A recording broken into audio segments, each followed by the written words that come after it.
What about today? We're going to be reviewing episode 4 of Daredevil Born Again, and we're going to be going through what happened in this episode. Personally, this episode is my favorite out of the 4 episodes that we have gotten. The first one I didn't really like. The second one I thought was okay. The last part of the second episode I really did like. And the third episode, I thought the court stuff was kind of boring. I think it's necessary, obviously, but I do think it's kind of a little bit boring. The ending was crazy, but I felt like that was starting to become a little bit of a trend, and I didn't want it to become a trend where most episode is not that much happening, and then the last few minutes is something crazy happening, because then that's kind of like, relying on the ending just to be the good part. But luckily, this whole episode was actually pretty enjoyable. There were some stuff that I didn't like this one little story plot that I didn't like, and I do want to get into that a little bit because I know some people have been having a little bit discussions around, Daredevil Born Again, and a bit about the direction that the story kind of goes into, and specifically just with like how Disney does a lot of their work nowadays.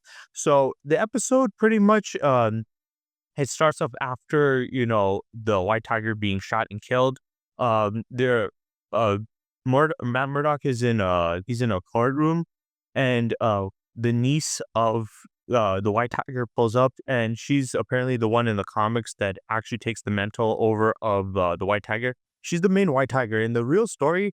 The White Tiger, the uncle or the dad or whatever, whoever he was in that story, he pretty much he didn't have the mantle for that long. The whole point of him in that story was just to showcase or introduce the superior character and then have him die and pass the torch on to his niece. So them doing that in this show does kind of make sense because that's pretty comic book accurate on how his character was handled.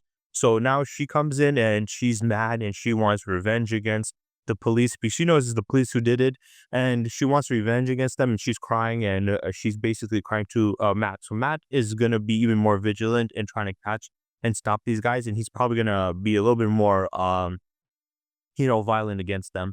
But it was a really emotional scene. I thought it was pretty good. But afterwards we move on, and then we get this case with this one, this black homeless guy, and he basically stole something called fiddle faddle, which sounds ridiculous, but he stole from a store apparently, and then the cops stopped him and they're eating it, and then it became a bit of the story in this episode. It wasn't a full part of this episode, but it did have somewhat of an integral part in the story. And there's a bit of talk around it. Personally, I think his little story thing is it's one boring, but I also see what they're trying to do with him, and I think they're trying to make a whole discussion off of it. And I feel like a lot of people are going to have some problems with the discussion. And I want to also talk about what they're trying to, what they're trying to bring up with his whole story, because it doesn't sound that significant, right? So he stole some stuff from a store, and it was like just a bunch of like little snacks. And then they stopped him, and then he meets a lawyer. So then Matt gets set up as his lawyer. So now Matt is trying to handle his case, and he has multiple crimes that he's committed. So he's gonna go to jail for like 30 days, but he doesn't want to say, no, man, you need to get me out on bond. I don't want to go to jail. I don't want to go to jail.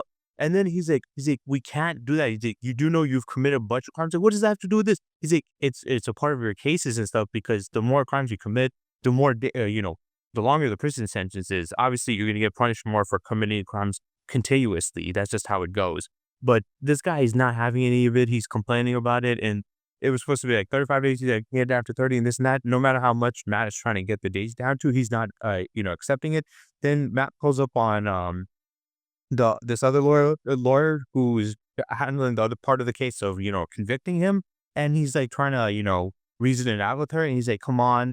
He's like, yeah, he's basically telling her that I want to get him off on parole. And she's like, are you serious? He's done multiple crimes and stuff and all this stuff. And it's a little back and forth. And they ended up getting it down to like, I think 10 days, which is pretty good. First they got down to 20. He's like, no, he really wants to be persistent about it. So she's complying with, Matt, because she actually has a crush on him. She was kind of hitting on him. And I'm just like, damn. It's funny because people keep on talking about how Matt Murdock has so much riz and he's always getting so many girls. And it's so fucking true. Like in the original Daredevil series, he was getting a bunch of women. And then, even the She-Hulk show, he got the She-Hulk like the moment he came in there. And now in this show, he already got set up with a girl. He had Karen wanting to, be, friends with benefits. Then he got a new girlfriend. And then now he has this lawyer hitting on him and shit. and she's really pushing it. And even though he's like, no, like, let's just keep it professional, she's really hitting it hard. So it's kind of funny how much he's he like throughout this entire his character throughout the shows, he's really like the ladies really love him. Like he's really good at getting ladies, and he's getting all the baddies. I was like, damn, like this guy already got a girlfriend, and he has another girl hitting on him right there. That like, damn, but whatever. So he goes back to the guy. He's telling the guy, hey, look, I got it down to 10 days, and he's like, oh, I'm supposed to be happy about this. I'm supposed to be thanking you about it. It's like, dude, what the fuck? You were supposed to be there for like 35 days and you had multiple crimes. So every time you keep on committing crimes, they're going to go to jail longer. And you're just going to jail. It's like, dude, you're only going to jail. It's not prison. Second of all, you're not even going for like, at most you would have gone for like a little over a month, which isn't that bad. But now you're going there for like only 10 days. It's only a little bit more than a week. A lot of people go to jail constantly. There's people that commit like get DUIs all the time or commit little petty crimes all the time and end up, or like little fights, and they end up in jail for like a week or so, and it's not really a big deal. I don't know why he's making it such a big deal. He's like, "Oh, me, me, me." He's like, he's crying a lot. I'm like, dude, you're acting like a little bitch. And the craziest part was he did commit the crime because he admits that he took it, and his defense was, "Oh, but I did pay for it a week ago." And that's like, that's not how it works. I'm like, is this guy retarded? That's literally not how it works. You can't pay for something a week prior in a store and then take it. It's not like this is like he sounds stupid. So he did commit the crime, and then he's bitching about getting punished for the crime, and then trying to give Matt shit for it for trying to help him out. Like he can't get him off of it completely because of all the other shit, but he's trying to at least uh bring it down, which he did. And then this guy's bitching. Oh, no, no. Basically, what he's saying is, even if I commit a crime, I should be out on parole and not and never go to jail at all. Because, and then he goes into this part, and this is where Marvel is trying to send their message or whatever agenda. And some people might agree. You have the liberals agreeing with them, and then you have the conservatives going against them. And I don't agree with both of them for many different reasons. But he's basically arguing, well, I'm a black, poor, homeless guy, and that's the whole narrative they're trying to do. So they're adding race in there, and then they're also adding, the whole element of, you know, how, poor people or homeless people are treated, right? So he's like, I'm homeless and I'm black and I'm homeless, and he's like, it's hard for me to get a job and then get food and this and that. I just want dessert. He's like, "Ooh," he's like, they're punishing, the homeless more than they are trying to feed us and provide for us and this and that. And then he's giving him that shit, and I was like, why is he bitching too mad about it? He's a fucking lawyer. He's not a politician. You dipshit. Go to fucking Kingpin and bust his balls over it. Why are you busting his shit over this thing? So he's crying about that, and he's basically the argument that he's making through Disney and Marvel is, well, you might see some people, like some homeless people or some people who are misunfortunate in life, committing crimes like robbery and stealing stuff, stealing money, stealing food. But, the justice system punishes them. But I don't think they should punish them because they're homeless. Look at them. It's not their fault. They're poor. You just feel bad for them. So even if they commit a crime, it's okay because they're struggling. So it's like, what the fuck? Like, if you want to call out a social commentary and they're saying that the justice system is not right, that's not really the justice system. That's a completely different system. They're two separate things. If you want to talk about that, right? It's okay to talk about, how the government doesn't aid or assist, homeless people a lot. That's why there's such a homeless epidemic, throughout America. It's really benefited more rich people, but this has nothing to do with the crime itself. That doesn't change the fact that you committed a crime. Yes, he didn't commit a heinous crime, but he's not getting a severe punishment either. So, like, it's just ridiculous. It's the dumbest shit ever. It's like somebody saying, I've been bullied a lot in my life and been treated like shit, so that's why I assault a lot of people when they piss me off a little. So I shouldn't go to jail for attacking people. Like, are you fucking stupid? Are you retarded? Like, you're literally committing a crime, and you're saying, well, I've had it hard, so I shouldn't be punished for that. It's like, no, yes, you should. You commit a crime, you fucking idiot. We can have sympathy for you, and we can say, yeah, their system should be fixed in that way, but you can't blame the justice system when you commit the crime and then get punished for that said crime. You're being a fucking idiot. And this is the liberal mindset with anything. They're overly, like, sympathetic no matter what, to the point where they're like, oh, this person did something horrible, but they had it hard, so we shouldn't, punish them. The fuck? It's like with, heinous criminals, like you have like these guys that murder somebody or rapists, and like, oh, they were touched in when they were a little child, or they were abused as a child, so that means that they have we shouldn't be so hard on them and judge them for all the horrible thing they did. It's like, no, we can. We can still say what happened to them was fucked up, and we should try to prevent that. But but even with that being said, we should still punish them for the crime. You can have sympathy for somebody, but that doesn't mean you should just completely say that they shouldn't be punished for that. So you can have sympathy for his situation, but you can still be like, reasonable and say, hey, he committed a crime and stole something, so he should be going to jail for it. Because then there's going to set a bad precedent is saying, oh, as long as you're homeless or struggling financially, that means you can steal and not get in trouble. If you are well off, then if you steal, then you should be punished. Like, what the fuck kind of logic is that? It's just stupid. So you have like the liberals going off about it saying, yeah, these people are not understanding the story plot, because I felt like the story plot was boring. I felt it was unnecessary, but they're saying it is necessary. He's pointing out the system and is showing to Matt that, his belief and trust in the justice system is not correct because of this and that. And I'm just like, this is so fucking dumb, because this has nothing to do with the justice system. Has to do more with economics. What the fuck does this have to do? And taxation? What does this, besides the tax money and funding, where does it go to? Right? It has nothing to do with the fucking criminal justice system. That's not an excuse. That's just fucking retarded. So we have the dumbasses on the left and these liberal retards saying shit like, if somebody commits a crime, they shouldn't be punished. They're overly protective of criminals. I don't know why. No matter how heinous the criminal is, even in real life and stuff, liberals are so passive and so ass kissing to them. It's like, you care more about the criminal than the victims, but whatever, right? So you have those retards acting as if that this story plot is really important and this agenda is serious and that it's reasonable that he did what he did, when in reality, all he did was make an excuse for stealing. Like, yeah, you're homeless, but, and then he blamed her saying, oh, I had this mail or something about like, food stamps, and I missed the deadline because I got arrested for this. I'm like, if you knew you were going to have a deadline coming up for food stamps where you could have paid to get stamps, why did your fucking dumbass steal at that moment? You could have waited a few days. You could have signed the thing. And then if you wanted to steal and you felt like that wasn't enough money, did it like afterwards. But he did it then. Like, you're fucking retarded, and he's giving him shit for it into the system. Like, you're a dumbass, dude. You knew when it was going to happen. You made me miss it. This made me miss it. Like, these are the type of people that fuck up everything in their lives and they blame it on everybody else and never take any accountability. It's like, this is such a piss poor excuse. So you have the liberals using that as that excuse, but then you have the conservatives coming in like retards where they don't think in depth in anything. They're surface level of dipshits. Like, I've never heard anything from a conservative that they stated that is sounds smart and doesn't sound mentally disabled. Like, it's the dumbest shit ever. So someone, they were saying, one guy said, this poor black guy wants to complain and stuff about, his situation. Why doesn't he just get a job? When I hear them say just get a job, like, they act like it's just easy, get a job. Oh, yeah, you go from homeless or broke as shit to just getting a job, and now you're financially well off. We know people, and people that are not homeless, that have degrees, they have multiple credentials and all this experience, struggling to get jobs. And even when they do get jobs, they have to have like 2 jobs to make ends meet, and they're struggling even with 2 jobs. Yet you're telling a homeless guy, just get a job. Apparently, you're just going to magically get a job as a homeless guy, and then now you're going to have enough money to, feed yourself and take care of yourself. That's fucking stupid. You guys don't think you have to be legit fucking stupid to think that that's how it works. That's dumb as shit. And also, it's like, when you sign up for a job and stuff, because I've been job hunting for a while now, and I've been kind of unemployed, so I'm struggling with it. And it's harder, and I don't have that same level of, disposition as him. I don't have that same situation. I'm in a better situation, and I'm still struggling to get one.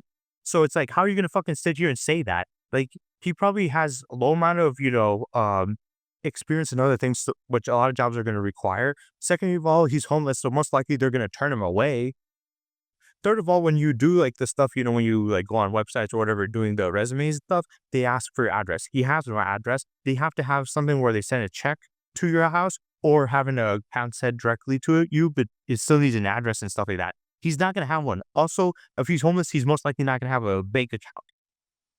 Even if he does have a phone, because you do see some homeless people with phone, they're not going to have freaking, a phone plan either. So they're not going to be able to call or any of that shit. So it's like, think logically. You guys sound fucking stupid. Any of you guys that use that argument, if you see a homeless person or a poor person and just get a job like a dipshit, just know you're retarded, okay? You're just honestly retarded. That's the dumbest thing ever. So it's not that easy. So I get it. Because for me, I'm not saying don't have any sympathy for this guy. I'm just saying that if you do commit a crime, you should be punished. I'm not saying severely, but there should be some punishment, because if there's none, then it's like, what? So it's like, on one hand, you have the liberals who are too passive and thinking that if somebody commits a crime or whatever, that no matter what, you should just allow it and just accept it because they have a sad backstory and we're going to be little bitches about it. And then you have the conservatives being dumbasses and assholes that don't care. And they're like, they should just do this, they should just do that. If you're struggling with your house and your house is flooded, you should just buy a new house. Or you should just shut the fuck up, you're stupid as shit. And it's funny because it's the same conservatives that cry by minorities or like Mexicans, like illegal Mexicans taking over their jobs, saying, oh, all these illegal immigrants are taking our jobs and stuff like that. And then they turn around to a homeless person who's struggling, telling them, especially a minority, because they fucking hate minorities. They see them and they're like, oh, pick yourself up by your bootstraps. So when it comes to you struggling, it's please have a pity party for me. And I hate all these people and you guys should hate them too. And they're the problem, not me. And then as soon as a minority or somebody else who's struggling financially, like a poor person, now it's, oh, shut up, stop crying. You can fix your own problems. Don't ask for handouts. Pick yourself up. Why don't you pick yourself up? Why don't you stop fucking crying about illegal immigrants? Why don't you stop crying about DEI? Why don't you stop bitching about not getting your jobs, you fucking pussy? Like that shit just makes me always mad when I hear that stuff. It's like you see certain other groups of people complain about their struggles and you just brush it off like there's nothing and either give them shit for it or act as if it's easy. And then when it comes to you and your struggles, it's, oh, please have sympathy for me, cry for me. I'm gonna be a little bitch. It's everybody else cook yourself up by your bootstraps. As white conservatives, we need to be babied and carried throughout life and have our asses kissed no matter what. So that's dumb. So I don't like any of the sides. One side has the sympathy to the point where they turn stupid and they say they're really defending criminals more and giving them every right just because they had a little bit of tragedy in their life. And then you have the conservatives who are fucking, uh, psychotic assholes, but they're also crybaby little pussies crying about their own shit. So both sides are retards. So I'm not siding with any side. I just think that this storyline, for one, boring as shit, not necessary. And two, I don't agree with the message that they're sending. It is very woke. And the reason why I'm saying this is because a lot of people have been saying that they've been sprinkling some woke elements throughout, Daredevil. And I was like, I don't see any woke elements, maybe besides the cop stuff, which you can get like a cap from that. But for me personally, it is realistic because a lot of cops are doing some of the stuff they're doing. Obviously, it's more overly dramatized, but that's the same thing with anything. How many stories have we seen where they over dramatize like the government and how evil they make the government? Like, yeah, the government's bad, but that's cartoonishly evil, right? So it's like, it's just how stories go where they overdo things. It's not that big of a deal. But with this episode, I can definitely see it. And this is one of the arguments people are going to be using for it being too woke. But getting back into the story as a whole, after that, we have, Matt, he's trying to find the bullet casing because apparently they couldn't find it. There was a slant on the road, so it rolled down. So he found it out that way, which is like, if you guys are forensics cops, you would think you'd be smart enough to understand that. Like, these guys are supposed to be very intelligent and be in multiple cases. You could tell that it would be rolled out there. So that's why they didn't find the bullet casing, but he did. He feels that he finds the Punisher logo, so now he's going to find the Punisher, which he somehow finds him. I guess he had tabs on him the entire time. He just didn't do anything about him. So he pulls up, and this is the scene where we saw where they did the little trailer thing, right? He pulls up for Frank Castle. He's like, where's he at? He's trying to ask him about the thing, and he charges at him and he pushes him. He just comes out of nowhere. He's like, "Argh!" He's just screaming, "Argh!" And then puts him up against the wall, and he's about to attack him with an axe. And he's like, come on, it's me. So he puts the axe into the wall, which we saw from our in a box, and we saw that in the trailer. So I was like, okay, we've seen that already. I also just wanted to mention the fact that I absolutely love the Punisher's scream. I really like that. I think as these characters where he's like a little bit more aggressive and violent, that scream does fit him perfectly. So I love that every time I hear it. But he stops him. He's like trying to tell him about the book case. And he's like, man, I don't care about these cop fanboys. He's like, and then he's like, yeah, he's trying to tell him, he's like, what's wrong with you? What happened to you? And stuff. And he's, man, Red, leave me alone. He's like, he's just done with his shit. He's tired of Matt's shit. When Matt's giving him shit about it, he says, oh, you're acting like the victim? And then he's like, don't fuck. He got pissed off. He's like, don't talk about that pussy shit. He's like, I've always used that pussy ass excuse before. He's like, I'm not a victim. And then he's like, this is just me or whatever. So they have like a little bit of an argument. It's pretty heated. And then Matt is like, trying to give him shit for it and then trying to call him out for that. And then he's like, I don't want to deal with your candy ass superhero shit. And then he's like, I'm trying to protect, try to save lives. He's like how you saved Foggy's life, which was kind of a low blow. And then, Matt's like really affected by it and he's talking shit to him. So Matt smacks the shit out of him. He's like, I'm sorry. He's like, I shouldn't have done that. I'm sorry. He's like, no, why are you sorry? He's like, that's the first real thing you've done since, I've seen you, today. And then he's like, no, this is not right and stuff like that. And he's like, So he starts giving him shit about how Bullseye is not only let to live, but he's breathing the air that you breathe. And he's like, "You got life," which that line delivery was really great by I forgot the guy's name that does Matt's who plays Daredevil, but he did really good with the line delivery with that. And then he starts crying, breaking down, and then he's emotional. So it's like a very emotional scene. I really like that. I thought it was like very sad what he was going through. You could tell it was affecting him, and he was trying to ignore it. And he's trying to deal with it. He's like, "No, you have to deal with it. You can't hide behind this. You have to be honest." And then he said one line that made me laugh, the Punisher, where he's like, "Let me tell you this." He's like, "Okay, go ahead, tell me." And that made me laugh because there's a running thing with John Bernthal, the actor of the Punisher. In every role he's in, whether it's in movies or TV shows or in video games, he always has some type of dialogue, around "I'm gonna tell you something" or "Let me tell you something" or "This is what I think" or that's like it's always he has something to say and he wants to tell you, and he always starts off by just saying, "I'm gonna tell you something." So it was funny to see here when I saw it. I started laughing. I pointed out. I was like, "That's fucking hilarious." Because of you, there's literally compilations of it where he's just like, "Let me tell you something. Let me tell you something," every fucking time, and it just pointing out all the times he did. So when I saw that, that made me kind of laugh, and I love seeing it. So it was kind of funny. I know it's not that important, but it's pretty funny to see him say, "Let me tell you something."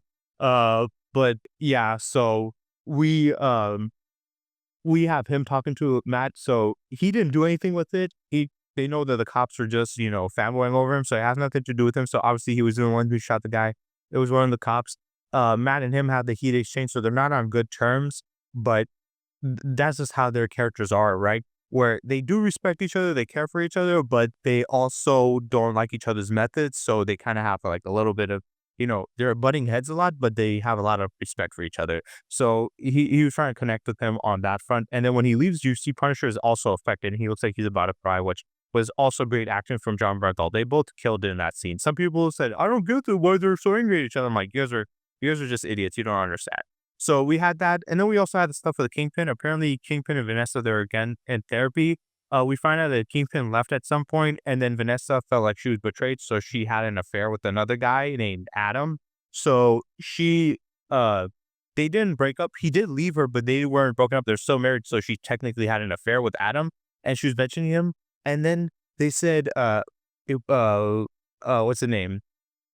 Wilson Fisk was talking about how he confronted the guy. He's like, "I had a conversation with him." And we're like, "This guy's a psycho. We know he didn't just have a conversation with him." So she's like wondering, did he kill him? So then they're having like a little bit of a back and forth with, Adam and talking about him. He's obviously affected by her having the affair with Adam. So he's mad at him and he did something to him. So we don't know what happened. And then we see later on, like, Matt and him getting up in their perspective. Matt is training with his billy club. So he's preparing to get back to being Daredevil again because he's getting kind of pushed more into it. And then you have Wilson Fisk going down to this basement to eat. And as we find out that actually Adam is still alive and he's chained up and imprisoned by Kingpin. And the reason why we see blood around Kingpin's knuckles every time that we saw him throughout a few of these episodes was because he found when he found out that his wife cheated on him with this Adam guy, he confronted him, basically beat him up, took him and kidnapped him and imprisoned him and has had him chained up ever since. I don't know how long he's been there, maybe a few years, maybe a few months, who knows? But he's been there ever since. And he's been torturing and abusing this man. He's been beating the fuck out of him, eating in front of him, just beating him. He's like, "Let me go, Fisk. Let me go." And he's just losing it. I'm just like, this is a psycho. Like, first of all, this guy it's not his fault. Like, yeah, he slept with your wife, but he didn't know that it was your wife. Like, you can't be mad at him for that. But, Kingpin, he's insane and he's obsessed with Vanessa. So he's basically beating the shit out of this guy, which just shows how fucked he is in the head. And he's still a bad person, which, like, obviously, but he's so fucked in the head that he's beating the shit out of this guy for this situation and just hasn't captured. I'm like, how long are you going to punish this guy for this thing where he didn't even know? Like, it's kind of fucked up, but it is on brand with him. Also, there's the storyline about him trying to do some stuff with garbage and renewable source, and he got a leak from his main guy. And there was that. There wasn't too much for that. I'm not going to get really in depth with that. I do think it was pretty interesting that he threatened his own workers, telling him, "This is going to be the last thing you ever do if you mess up again," which is like, dude, chill. You're a fucking mayor. You cannot outwardly threaten your own people. That's literally just sounds like you're going to kill him. Like, you sound you said you're never gonna do anything again? What the fuck does that mean? That literally means you're gonna murder them and then they're not gonna be alive to do anything. Like, that's crazy to say.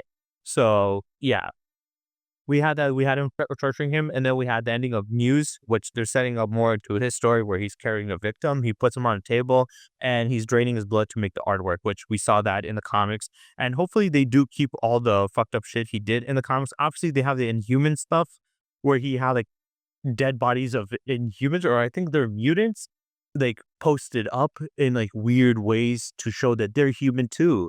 So it was like part of his fucked up art. So they're not gonna have that probably, but they're gonna have some other stuff. So like the blood paintings, he's having that, but there's gonna be other stuff. So we're gonna see more of Muse's fucked up mindset.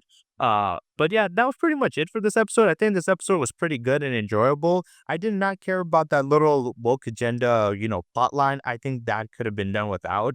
I like what they were doing with Kingpin, showing how fucked up he is, what he did to Adam. That was really sadistic. Um, I also I like Matt getting back into it. I like his interaction with the Punisher, them reintroducing the Punisher, them leading in with the cops and stuff.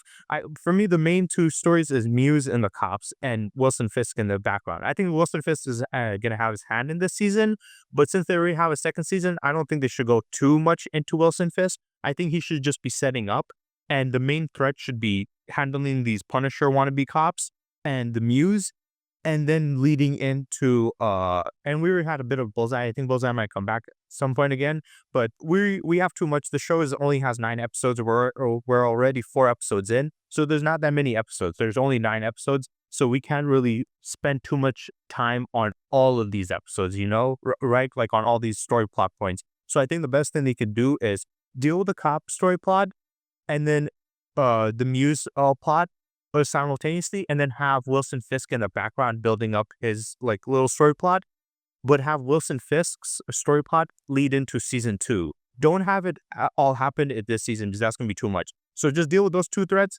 have Kingpin build up his shit, and then for the next season, have Kingpin come back into the fold as the real main villain, and then maybe have Muse come back out of prison, or him using the Muse, even though he's fucked up, or having the Muse somehow escape and coming after Wilson Fisk because he thinks it'll be a really great art piece. And then also having more with the Punisher. Maybe the Punisher might have something with the Muse because he's a serial killer and the Punisher loves, he hates those types of heinous criminals. He's one of the most heinous out there. So yeah, I think that would be pretty interesting. And Bullseye might come back at some point. Obviously, he's a very iconic, Daredevil villain. So yeah, as a whole, this episode was really enjoyable. I just feel like they should not waste time on pointless stories like that, which I know some like liberals might like it, but I felt like it was lame, it was stupid, and I really don't care about this type of shit. So yeah, I hope you guys enjoyed, and stay tuned for next time.